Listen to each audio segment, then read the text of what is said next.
জল ভরা মেঘ ওই দু চোখে দেখতে আমি পেয়েছি, একলা মনে নির্জনেতে তোমার ছবি এঁকেছি। নাম রেখেছি বনলতা যখন দেখেছি, হয়তো বা সেই ক্ষণেই তোমায় ভালোবেসেছি।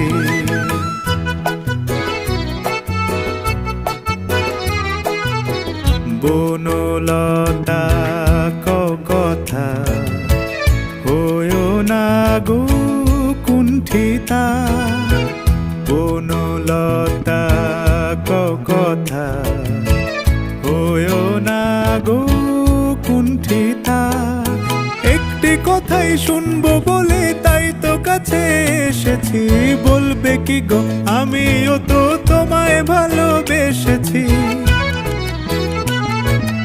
একটি কথাই শুনবো বলে তাই তো কাছে এসেছি,